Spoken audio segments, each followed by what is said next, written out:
واقعہ اور پوری شخصیت میں نے چند لفظوں میں آپ کی خدمت میں پیش کرنے کی کوشش کی تھی. بات اگر وہاں تک پہنچ گئی ہو تو آج پھر آگے بڑھاتے ہیں. اور آج میں دیکھ رہا ہوں نوجوان بھی میرے سامنے بیٹھے ہیں، تو بہت اچھا ہوگا کہ میں ایک ایسے شاگرد کا انتخاب کروں آپ کے سامنے جو واقعی ہمارے اور آپ کے لیے نمونہ عمل اور رول ماڈل ہو سکتے ہیں. اور ہم دیکھتے چلے جائیں کہ جب ایک ایسا شاگرد، اب جملے پہ توجہ کیجیے گا، میں کہوں گا، میں نام نہیں لوں گا، آپ کو خود سمجھنا ہے، ایسا شاگرد جسے دنیا دیوانہ کہتی ہوئی نظر آئے، لیکن اس نے زانو ادب طے کیا تھا اس استاد کے سامنے جو وہاں کے پڑھے ہوئے تھے، معصوم تھے، لہٰذا اس منزل پہ پہنچ گئے کہ بہلولے دیوانوں کو نظر آتے ہیں، لیکن عقل والوں کو بہلولے دانا نظر آتے ہیں. صلوات بھیجیے مل کے محمد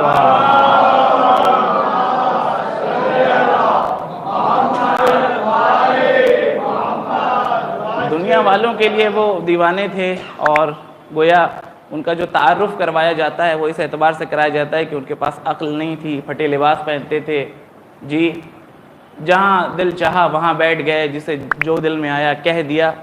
لیکن عزیزان گرامی، اگر آپ نے حضرت بہلول کی شخصیت کا مطالعہ کیا تو آپ کو پتہ چلے گا کہ بہلول کسی معمولی انسان کا نام نہیں ہے. میں جملہ آپ کی خدمت پیش کروں، بہلول کسی معمولی شخص کا نام نہیں ہے.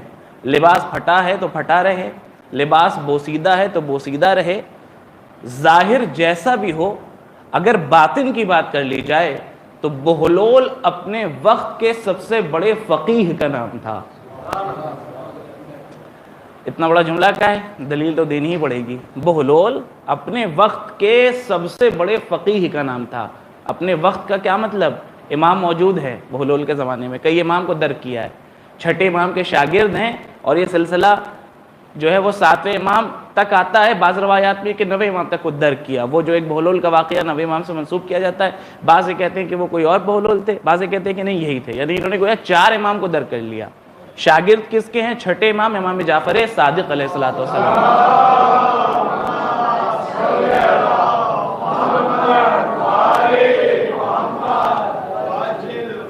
ایک شاگرد کو کیسا ہونا چاہیے، ایک علم دوست کو کیسا ہونا چاہیے، کیسے وہ علم حاصل کرے اور کیسے علم حاصل کرنے کے بعد دوسروں تک پہنچائے. دیکھیں، پہلی تقریر سے مسلسل کہتے چلے آ رہے ہیں کہ آپ کو صرف اور صرف علم سیکھنا نہیں ہے، بلکہ علم منتقل کرنا ہے، پہنچانا ہے. وہ جو علوم آل محمد جو فرش عزائے حسین پہ آپ کو سکھائے جا رہے ہیں، یہ آپ کی ذمہ داری ہے کہ اسے یاد کیجئے اور پہنچائیے دوسروں تک، تاکہ دوسروں تک جو غلط خبر پہنچی ہوئی ہے، جنہوں نے غلط تعارف کروایا ہوا ہے ان عظیم ہستیوں کا، آپ صحیح تعارف کروا سکے، آپ بتا سکے کہ یہ کون ہستی تھی، یہ کون سی شخصیت تھی.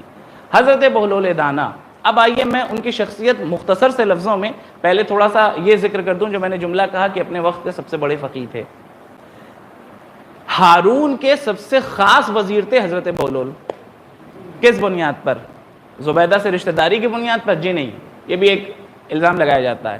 وہ جو رشتہ داری تھی وہ اپنے مقام پر، علم، زہد اور تقوی کے اعتبار سے.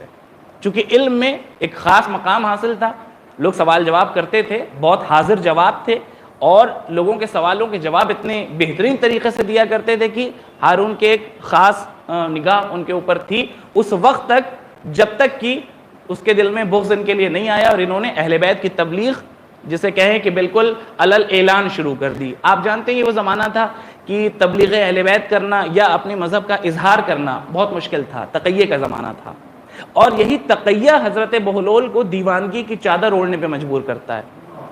اب آئیے، میں نے کہا مختصر سے لفظوں میں میں پوری بات آپ کی خدمت میں پیش کروں گا. یہ وہ زمانہ تھا جب بادشاہ وقت یہ چاہتا تھا کہ کسی بھی طرح سے اہل بیت کا تذکرہ ختم کیا جائے، اہل بیت کی شخصیت ختم کی جائے، اور ان کے تمام تر علوم کو وہیں کے اوپر روک دیا جائے، وہ پھیلنے نہ پائیں زمانے کے اندر، اور علم امامت اور جو تعلیمات آل محمد ہیں وہ رک جائیں. اب ایسے میں کون کیا کرے؟ اب بادشاہ وقت سے اگر ہم مخالفت کریں گے تو ظاہر ہے وہ ہمیں قید خانے میں ڈال دے گا، قتل کر دے گا. خود امام کاظم علیہ السلام کو دیکھ لیجئے، 7ویں امام کا زمانہ زندانی میں گزرا ہے، اور یہ وہ زمانہ ہے جس میں بہلول نے بہترین طریقے سے تبلیغ دین شروع کی ہے. اور اسی زمانے میں بہلول نے اپنی فقاہت کا بھی ایک طرح سے لوگوں سے لوہا منوایا ہے، اور جو دیوانہ لوگ کہا کرتے تھے وہ بھی اسی زمانے کے تمام تر واقعات ہیں جن کی طرف میں آج کی مجلس میں اشارہ کروں گا.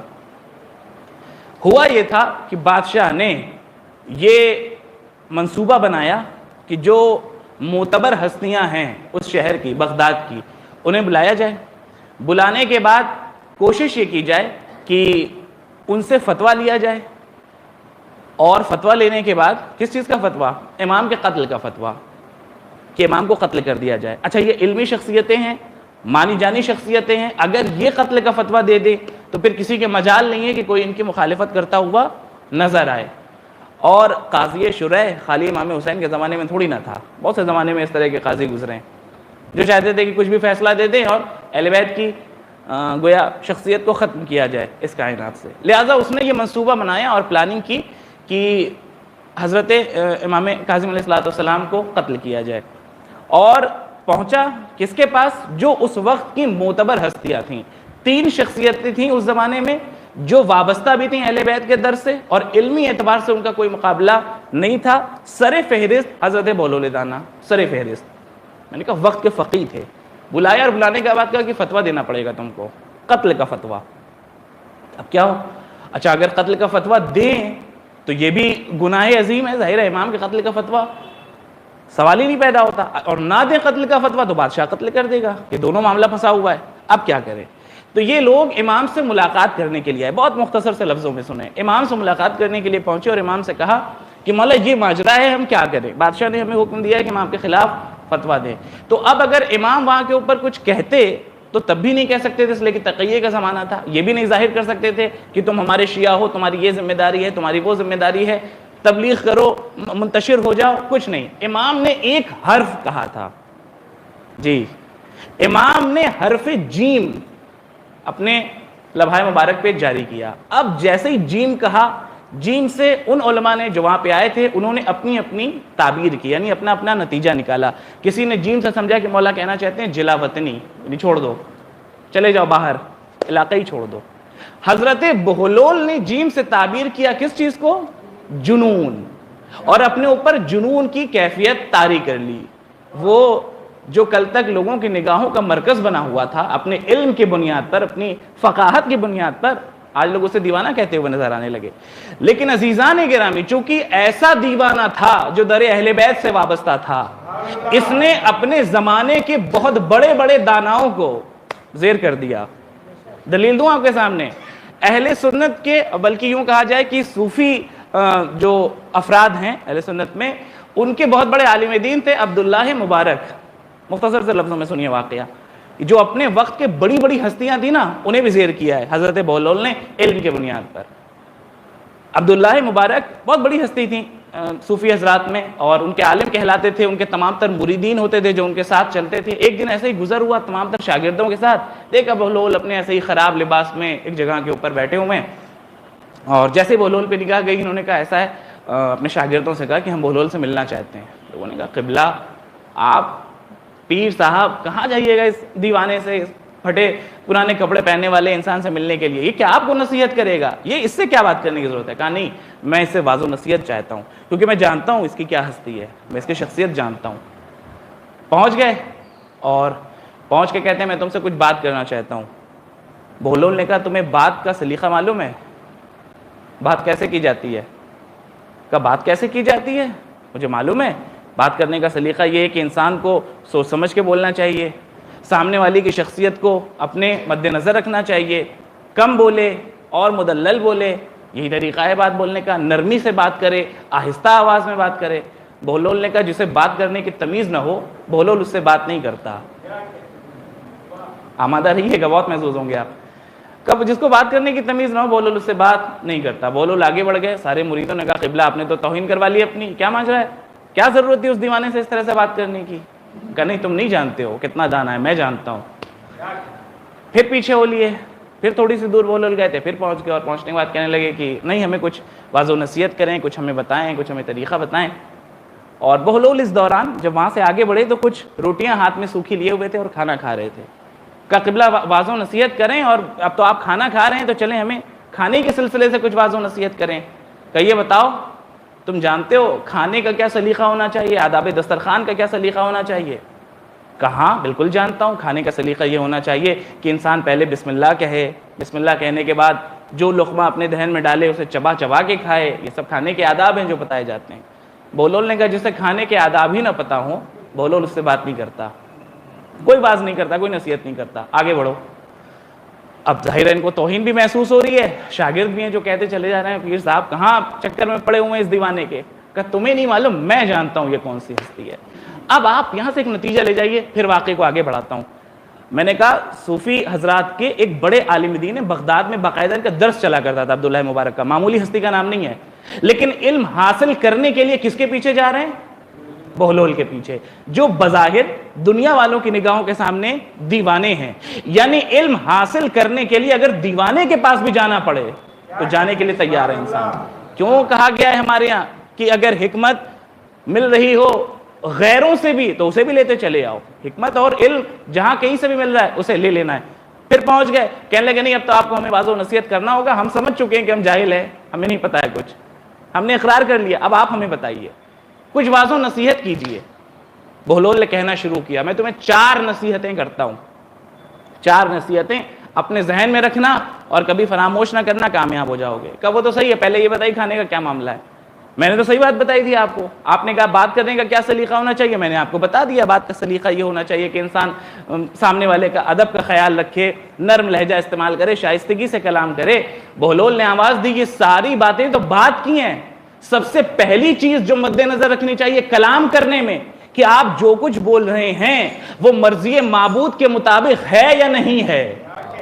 اگر آپ کا ایک جملہ بھی مرضی معبود کے خلاف ہے تو پھر آپ نرمی سے بات کریے، شائستگی سے بات کریے، سلیقے سے بات کریے، کوئی حاصل نہیں ہے۔ سب سے پہلی چیز کیا ذہن میں رکھنی ہے؟ مرضی معبود کے مطابق، ہر ایک جملہ، ہر ایک بات، ہر ایک سخن مرضی معبود کے مطابق۔ دوسری بات، یہ بات کھانے کا سلیقہ، فرمایا آپ نے تو بتا دیا کہ بسم اللہ کرنا چاہیے اور پھر چبا چبا کے کھانا چاہیے، یہ سب تو مستحبات ہیں، بات کی چیزیں ہیں۔ سب سے پہلی چیز جو کھا رہے ہیں یہ آیا کہاں سے ہے؟ کہیں حرام طریقے سے تو نہیں آیا، کہیں کسی کا مال غصب کر کے تو نہیں آیا، کہیں کسی کا حقوق روند کے تو نہیں آیا۔ سب سے پہلے جو حرام اور حلال ہے اسے تو دیکھ لو، مستحبات تو بعد میں آتے رہیں گے۔ اب سارے مریدین بھی دنگ رہ گئے، کیا جملہ کہہ رہے ہیں حضرت بہلول، واقعی شخصیت ہے۔ فرمایا نصیحت کیجئے، کہاں ٹھیک ہے چلو اب نصیحت کرتے ہیں، اب جب تم اتنا اصرار کر رہے ہو تو نصیحت سنیے، اور یہ نصیحت ہم سب کو لیے ہے، ہم تمام جوانوں کے لیے ہے، جوان سے پیغام سمجھ کے اس مجلس سے لے کے جائیں۔ فرمایا بہلول نے میری پہلی وصیت اور پہلی نصیحت تم کو یہ ہے کہ جب بھی تم گناہ کرنے کا ارادہ کرنا تو اتنی دور چلے جانا کہ تمہیں اللہ نہ دیکھ رہا ہو۔ غور کریں گے میرے بھائی، اتنی دور چلے جانا کہ اللہ تمہیں نہ دیکھ رہا ہو۔ اس نے کہا بہلول کیسی باتیں کر رہے ہیں آپ، یہ پوری زمین، یہ پوری کائنات تو ملک ہے خداوند کی، پروردگار کی حکومت ہے پورے اوپر، کہاں بھاگیں گے ہم جہاں ہمیں خدا نہ دیکھ رہا ہو؟ ہر جگہ تو خدا دیکھ رہا ہے ہمیں۔ کہ جب ہر جگہ خدا دیکھ رہا ہے اور تمہیں یقین ہے، تمہاری عقل بھی اس بات کی گواہی دیتی ہے کہ خدا شاہد و ناظر ہے، تو پھر اس کے دیکھنے کے باوجود تم معصیت کی طرف کیسے بڑھ جاتے ہو؟ اس کے دیکھنے کے بعد تمہارے قدم گناہ کی طرف کیسے بڑھ جاتے ہیں؟ جب تمہیں یقین ہے وہ دیکھ رہا ہے تو اپنے ذہن میں رکھو، اگر وہ دیکھ رہا ہے تو قدم معصیت کی طرف نہ بڑھنے پائیں، گناہ کی طرف نہ بڑھنے پائیں۔ سوچے میرے جوان، سوچے میرے جوان، غور کریں میرے جوان۔ یہ جو ہم بعض اوقات سوچتے ہیں نا، خود مولا کا بھی جملہ ہے کہ جو گناہ تنہائی میں ہوتے ہیں اس سے ڈرو۔ آج کا زمانہ یہ ہے کہ ہر جوان تنہائی پسند ہے، اکثریت اگر آپ دیکھیں تو تنہائی پسند ہے۔ کیوں؟ اس لیے کہ وہ پہلا زمانہ تھا کہ گیدرنگ ہوتی تھی، فیملی والے ساتھ میں بیٹھتے تھے، ڈسکس ہوتا تھا، بات چیت ہوتی تھی الگ الگ موضوعات پہ۔ آج تو ایک چھوٹا چھوٹا سا کھلونا ہم سب کے ہاتھ میں ہے جس نے ہمیں محدود کر دیا ہے، ہم اپنے روم میں، اپنے کمرے میں، اپنے بستر پہ بیٹھے ہوئے ہیں، تنہا ہیں۔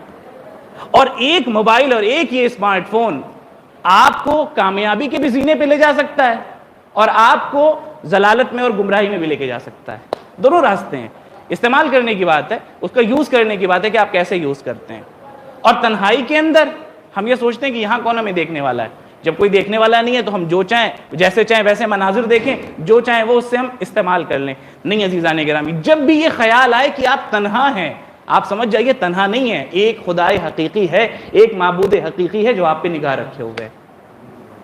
انسان کبھی معصیت کی طرف نہیں جائے گا۔ جلدی جلدی عرض کر رہا ہوں۔ دوسری نصیحت فرمایا، دوسری نصیحت یہ ہے کہ جس وقت بھی ملک الموت تمہارے پاس آئے تو تم ملک الموت سے کہہ دینا کہ ذرا رک جائیں، ٹھہر جائیں، اور ہم جا کے اپنے کفن کا بھی انتظام کر لیں، اچھی کوالٹی کا کفن بھی خرید لیں گے بازار سے، وصیتیں بھی کر لیں، اپنے تمام تر لوگوں کو اس کی اطلاع بھی دے دیں، اور تاکہ وصیت کا بھی کام جو ہے وہ مکمل ہو جائے۔ مبارک نے کہا عبداللہ بہلول کیسی بات کر رہے ہو؟ ملک الموت تو سانس لینے کی بھی زحمت نہیں دیتا اور وقت نہیں دیتا، وہ اتنا وقت مجھے دے گا کہ میں جاؤں اپنے کفن کا انتظام کروں، دفن کا انتظام کروں، وصیتیں کروں۔ کہ ملک الموت ہے کون؟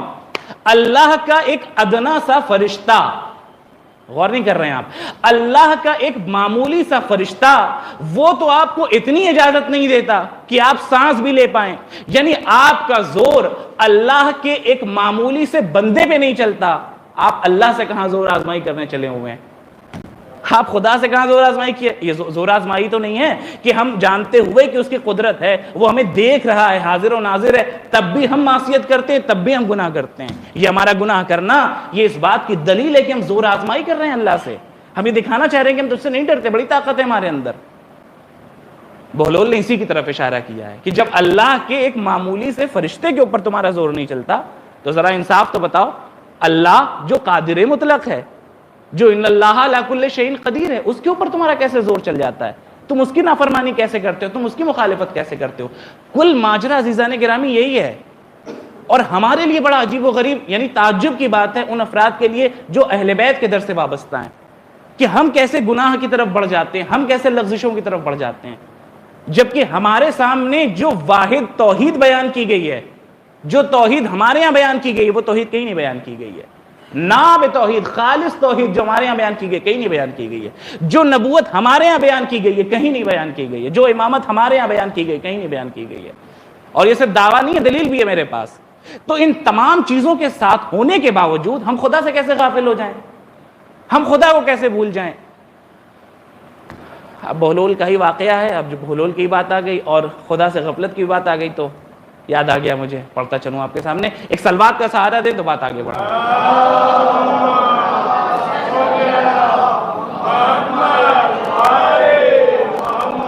یہ دانائے زمن ہے، ذہن میں رکھیے گا، یہ دانائے زمن ہے، دیوانہ سمجھنے کی بھول نہ کیجیے گا۔ ایک بیوقوف تھا، دیوانہ سمجھنے کی بھول کی تھی اس نے۔ بہلول جا رہے تھے، وہ بھی پیچھے سے آ رہا تھا، اس نے دیکھا کہ ایک بہلول کے ہاتھ میں ایک سکہ ہے سونے کا، اور اب یہ میں اپنے لفظوں میں آپ کے سامنے پیش کر رہا ہوں کہ ایک دیوانہ انسان ہوگا تو وہ کیسے ری ایکٹ کرے گا اگر اس کے ہاتھ میں کچھ ہو۔ مثال کے طور پہ اچھال رہے ہیں، پھینک رہے ہیں، کھیل رہے ہیں، جیسے کہ ہمیں اس کی کوئی وقت بھی نہیں معلوم، اور در حقیقت کوئی وقت ہے بھی نہیں۔ عاشقان اہل بیت کی نگاہ میں ان سب چیزوں کی کوئی وقت ہے بھی نہیں۔ اچھال رہا ہے، پھینک رہا ہے، دیکھا اس نے، اور اس نے بہلول کو دیوانہ سمجھا اور خود کو دانا سمجھا۔ آیا بہلول کے پاس اور آن کے کہتا ہے کہ بہلول کیا لیے ہوئے ہو تم اپنے ہاتھ میں؟ بہلول نے کہا سکہ ہے، کہیں پڑا ہوا تھا، مجھے مل گیا۔ کہا کہاں پڑا ہوا تھا؟ کہا ایسے ہی کہیں ادھر ادھر پڑا ہوا تھا، میں نے اٹھا لیا تھا اور کھیلنا شروع کر دیا۔ تو اس نے سوچا کہ بہلول تو دیوانے ہیں، بہلول کیا جانے ہاتھ میں سونے کا سکہ ہے، کیا گویا دماغ لگائیں کہ ہم ان سے سکہ لے لیں۔ ایک مرتبہ کہا کہ سکہ تمہارے کھیلنے کی چیز تھوڑی نہ ہے، تم تو بڑے ہو، بچے کھیلتے ہیں ان سب چیزوں سے، لاؤ ہمیں دے دو، ہم اپنے بچے کو دے دیں گے، بچہ کھیلے گا۔ خود کو عاقل اور بہلول کو دیوانہ سمجھ رہے تھے۔ بہلول نے کہا اچھا سکہ تمہیں چاہیے؟ کہا ہاں مجھے نہیں چاہیے، مجھے ضرورت نہیں ہے، بچہ کھیلے گا، بچوں کے کھیلنے کی چیز ہے، کیا ویلیو ہے اس کی، کیا وقت ہے اس کی، زمین میں گرا ہوا تھا تمہیں مل گیا، لاؤ ہمیں دے دو۔ بہلول نے کہا اچھا کوئی وقت نہیں ہے اس کی، چلو ٹھیک ہے دے تو دیں گے، لیکن ایک شرط ہے۔ ابھی آپ کو آمادہ کرنے کے لیے واقعہ پڑھ دیا میں نے۔ ایک شرط ہے سکہ دینے کی۔ کہا کیا شرط ہے؟ کہا تم یہیں پہ ایک مرتبہ بلند آواز میں گدھے کی آواز نکالو، گدھے کی آواز بیچ بازار، اور جو انسان اپنے آپ کو عاقل سمجھ رہا ہو ذرا تصور کیجئے گا، اس نے کہا یہ تو برے پھنسے، سونے کے سکے کے لیے گدھا بننا پڑے گا۔ تھوڑی دیر تک سوچا، پھر اس کے بعد اس نے کہا کہ اگر ہم نے آواز نکال بھی دی اور بازار والوں نے دیکھ بھی لیا تو کیا فرق پڑے گا؟ لوگ ہم سے کہیں گے یہ کیا بے خوفی تھی، تو ہم کہیں گے ارے وہ دیوانہ تھا، اس کے دل کو بہلا رہے تھے، بہلانے کے لیے اس کے دل کو ہم نے یہ جملہ کہہ دیا، ورنہ ہم تو جانتے ہی ہو عاقل انسان ہے۔ کہ آواز نکالیں؟ بہلول نے کہا آواز نکالو، شرط یہ ہے کہ ہم تمہیں سکہ دے دیں گے اگر تم نے گدھے کی آواز نکالی۔ انہوں نے آواز، اب وہ مخصوص ہے، وہ انہوں نے نکالی گدھے کی۔ بہلول نے کہا آواز سنائی نہیں دے رہی ہے، ذرا تیز بولو. اور یہاں نہیں، تھوڑا سا اور، یعنی جہاں پہ اور مجمع تھا جو بیچ بازار میں، وہاں لے کے گئے اور کہا پھر سے آواز لگاؤ. اس نے پھر سے آواز لگائی، کہا ابھی بھی آواز سنائی نہیں دے رہی، بہت دھیرے بول رہے ہو، اور زور سے بولو. اس بار اس نے با آواز بلند گدھے کی آواز نکالی. جیسے ہی نکالی اور اب کہا کہ بہلول سکہ نتیجہ لے جائیے. اور یہیں سے نتیجہ ہے خدا کی قسم کہ اور افراد اگر در خدا سے بھٹکیں، در اہل بیت سے بھٹکیں، ان کے سامنے خدا کا واقعی صحیح تعارف نہ ہو، صحیح تعریف نہ ہو، بات سمجھ میں آتی ہے. لیکن در اہل بیت کے خادم سے یہ امید نہیں رکھی جا سکتی جس کو صحیح توحید بتائی گئی ہو، جس کو صحیح نبوت بتائی گئی ہو. کہ بہلول سکہ حوالے کرو، ہم نے آواز نکال دی. بہلول کا جملہ سنیے گا، کہ سکہ نہیں دے سکتے. کہ اتنی محنت کروائی، ساری چیزیں ہم سے کہلوائیں، اور اب کہہ رہے ہو سکہ نہیں دے سکتے. بہلول نے کہا یہ بتا تو گدھا ہو کے سمجھ گیا کہ یہ سونے کا سکہ ہے، میں انسان ہو کے نہ سمجھ پاؤں. سلوات بھیجیے مل جل کے محمد والے.